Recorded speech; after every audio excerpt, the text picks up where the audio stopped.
Charting Toward Intimacy covers mature topics. Listener discretion is advised. Today, we're going to be talking about something a little outside of the normal purview of this podcast because I'm going to be answering a listener question about male sexual dysfunction. And the question was, what kind of tips and ideas do you have for men who are experiencing erectile dysfunction or inability to finish that seems to be due to performance anxiety related to natural family planning? So let's get into it. Welcome to Charting Toward Intimacy, the sex and intimacy podcast for Catholic women. My name is Ellen Holloway, and I am a Catholic speaker and coach who specializes in sex and marital intimacy. And I am on a mission to help you actually enjoy and desire good, holy sex with your spouse. So, as I said in the intro, today we're going to be talking a little bit about men's sexual function. And, this is a podcast for women about sex and intimacy. So, what does this really have to do? Well, the sexual act involves both people. So when there is sexual dysfunction on one side, it affects both sides. But something else that I'm going to offer up are maybe some ideas or tips that you as the wife listening, if this is something that your husband struggles with, maybe ways that you can support him.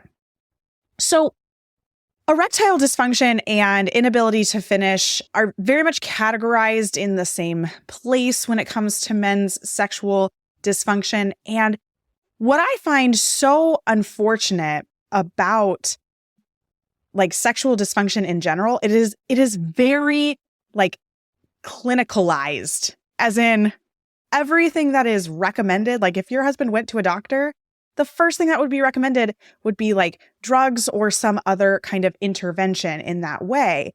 And what we're talking about is a difficulty of a more psychological nature. And so, I'm not going to be talking in this episode about the different drugs that are available and the different procedures that are available. I'm really just going to be talking about some different ideas. And I also just want to caveat that I have put a lot of my research into the women's side of things. So this is really just some ideas and some tips and tricks, maybe just from a different perspective, a non-doctor perspective, and a very Catholic perspective.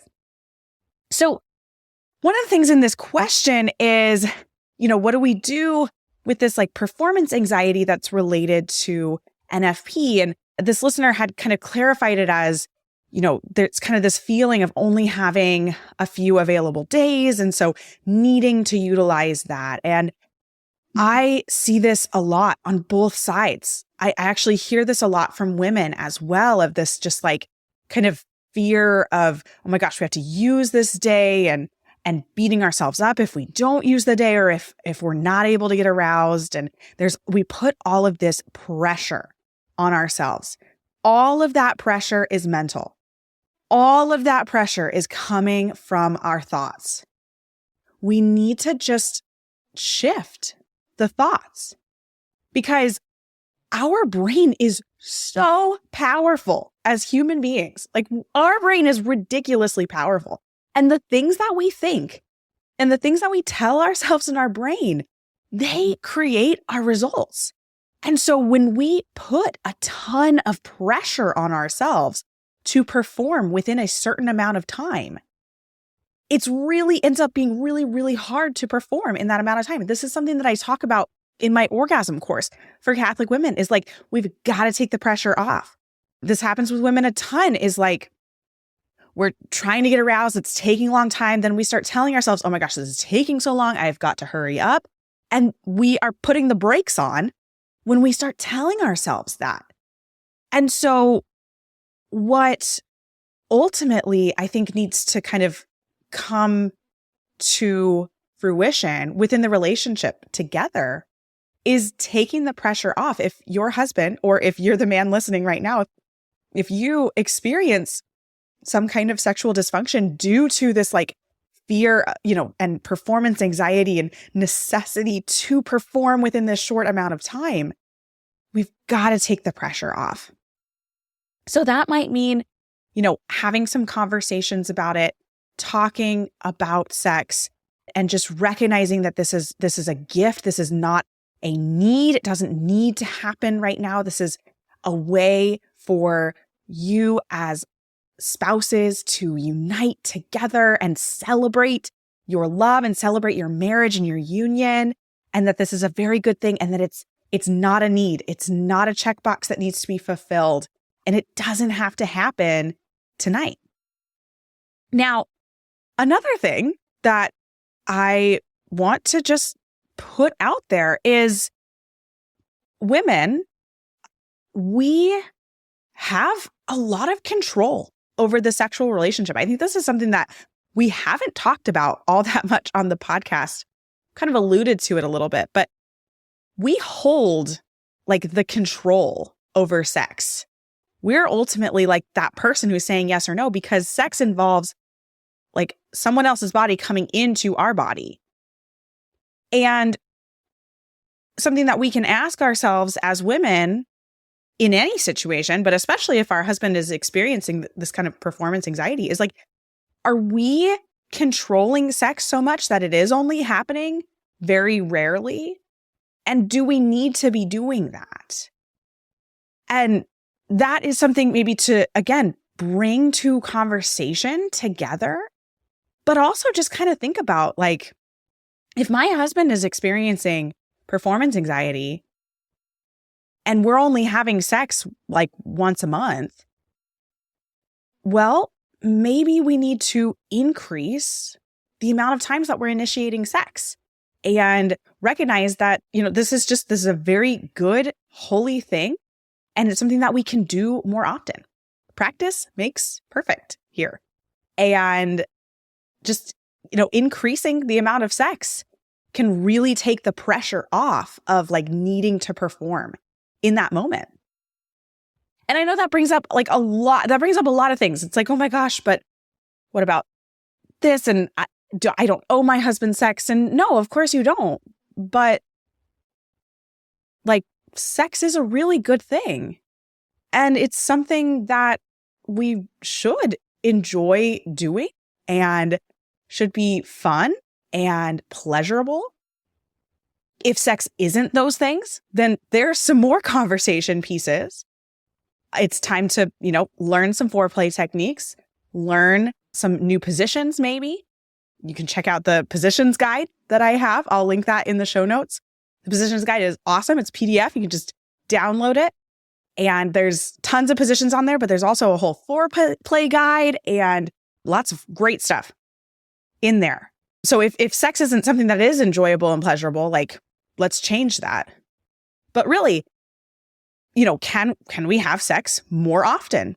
Can we increase the amount of sex that we're having in order to help our husband who is experiencing these performance anxiety issues, erectile dysfunction, or inability to finish because of this performance anxiety?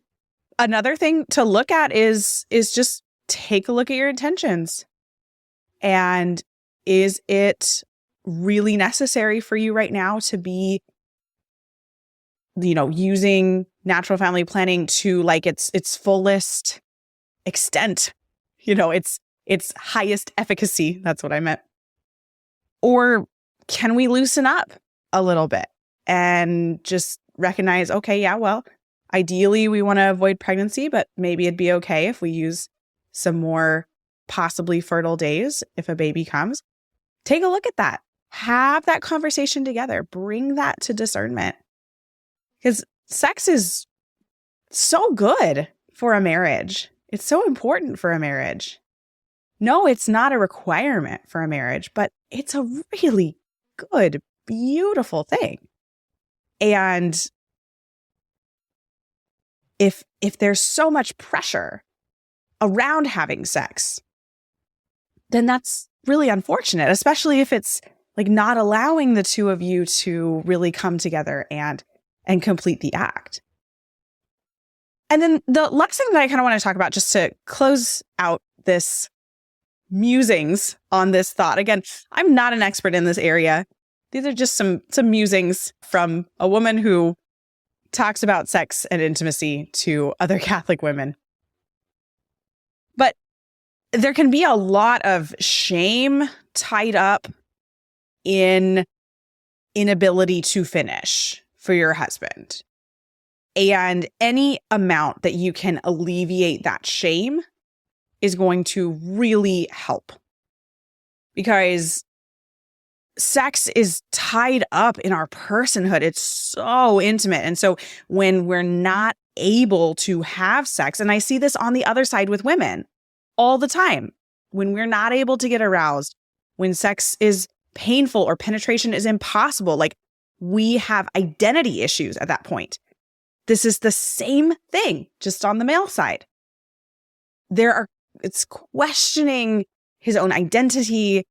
It is very, very difficult. And so any amount that you can alleviate shame around this feeling of not being able to complete the act is going to be very helpful. And that's not just, oh, honey, it's okay, but continuing after the fact to be interested in and willing to have sex and try again, I think is probably one of the biggest things that you can do to help.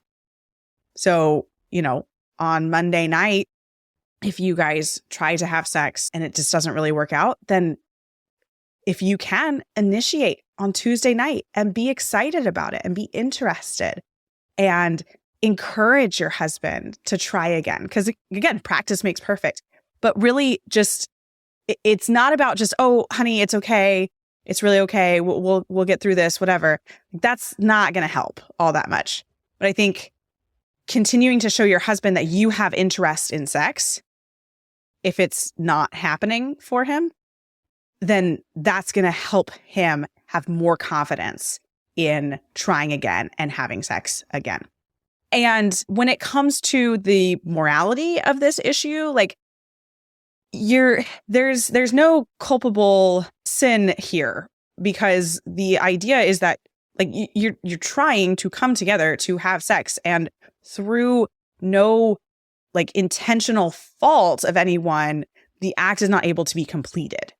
So there's no moral culpability of like, oh my gosh, we're sinning because I had an orgasm and my husband wasn't able to finish. No, there's none of that. So also we need to take that pressure and that shame off of this situation. But also at the same time, in like just all around, we need to reframe confession. And confession is an opportunity for God to pour his grace into our lives. So it's totally okay, even if there's no moral culpability to this situation, to bring this to confession and ask God for help. Your husband can bring it. You can bring it. Bring this issue to prayer. Do a holy hour. Make it your intention for Mass. Like these are places that God can pour his grace into, and he can help you guys through this. So there you go. There's my musings on male sexual dysfunction as it has to do with kind of NFP and that performance anxiety. Thanks so much for listening. If you are not already following us on Instagram, be sure to check us out at Charting Toward Intimacy. And if you listen to podcasts on a platform that gives you the option to rate or review, we'd love for you to do that because it helps us spread the word about the podcast. If you ever have questions, comments, or episode topic ideas, please reach out to us. We love to hear from you. You can reach out on Instagram or send us an email. Our email is in the show notes. Until next time.